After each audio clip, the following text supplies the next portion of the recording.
So in this section, we're still on section 9.1. This is part 3 video.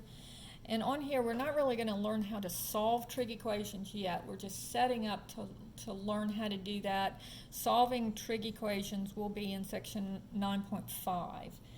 But for here, what we're doing is they want us to remember how to factor using a difference of two squares.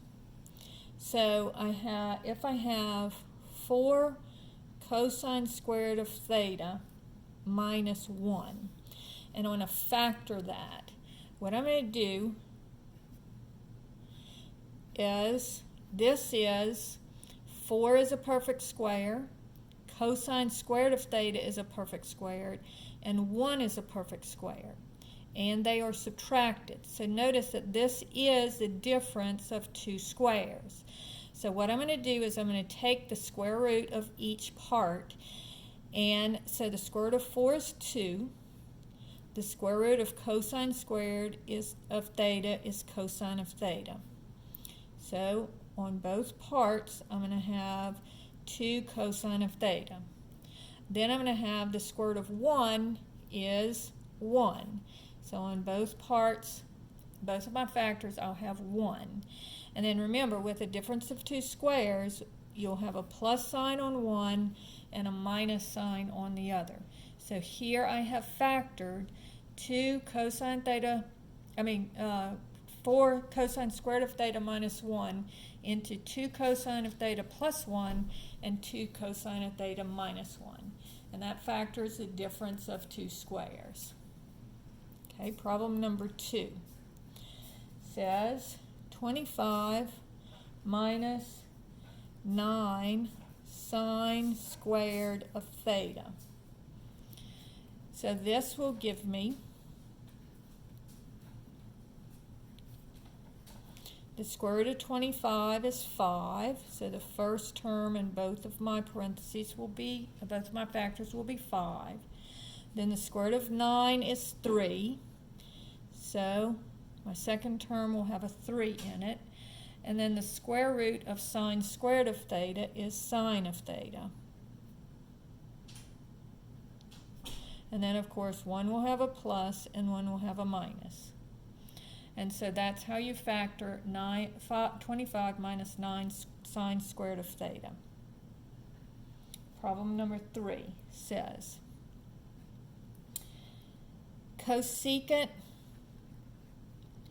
squared of theta minus cotangent squared of theta.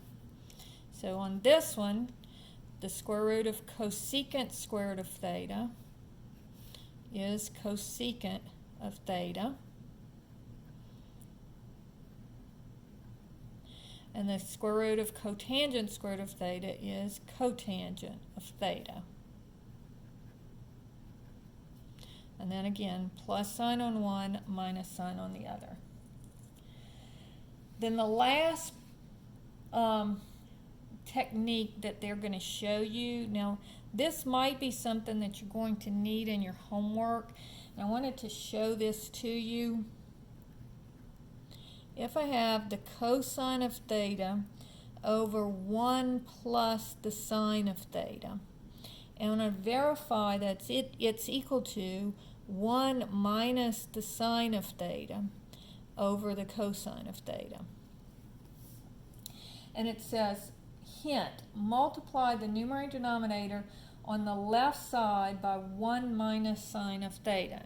Now the reason that I'm doing this problem in this section is, even though it's a verify the identity, is because we're dealing with the difference of two squares.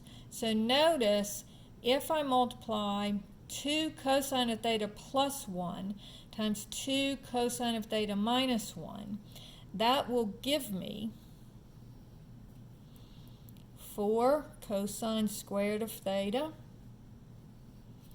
minus 2 cosine of theta, if I'm foiling it out here, plus 2 cosine of theta, and then minus 1.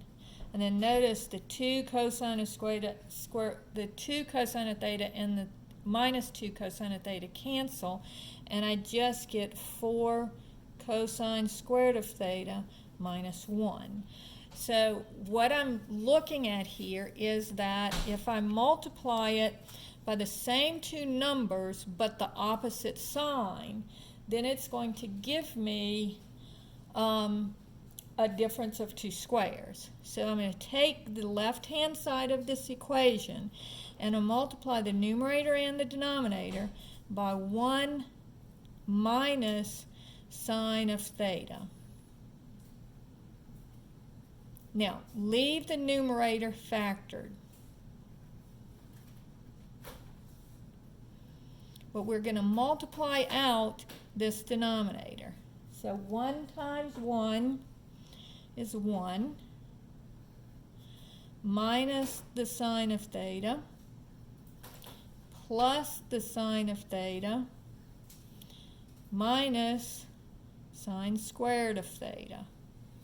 So again, notice that the two middle terms will cancel, and that will always be the case. So now I have cosine of theta times 1 minus the sine of theta divided by 1 minus sine squared of theta. And then, of course, I just bring down the right-hand side of the problem.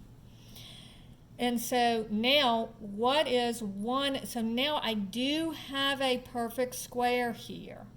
See, I've got the difference of 2 perfect squares, 1 minus sine squared of theta. That's what I was looking at. So on this one, now I've got a sine squared of theta with a 1. So that tells me, hey, this is a Pythagorean identity. And sure enough, 1 minus sine squared of theta is equal to, and you should know this by now, cosine squared of theta. So this is going to give me cosine of theta times 1 minus sine of theta over cosine squared of theta. And then notice one of these cosines of theta, because cosine squared of theta means what? Cosine of theta times cosine of theta. So cosine squared of theta will cancel with the cosine of theta, and I'll get 1 minus sine of theta over cosine of theta is equal to 1 minus sine of theta over cosine of theta. And then the identity has been verified. So in the original problem, when you see 1 minus sine of theta, or if you see 1 plus sine of theta, notice you can't use the Pythagorean identities on these because the sine of theta is not squared. And the Pythagorean identities always have either the sine squared or the cosine of theta squared. It's never going to just be sine of theta or cosine of theta. So if you see this, what you're going to do is you're going to multiply by the conjugate, by the same two numbers but the opposite sign. So in other words, if I saw this as part of my problem, I would multiply numerator and denominator here by 1 minus the sine of theta. And that would be another way that I could work this problem. But, 1 plus the sine of theta, because it's the opposite sign. So same two numbers, but the opposite sign. So since this one is minus, I would multiply it by the plus one. But on this one, because this is a plus sign in the middle, I'm going to multiply it by the minus one. And so that finishes up section 9.1.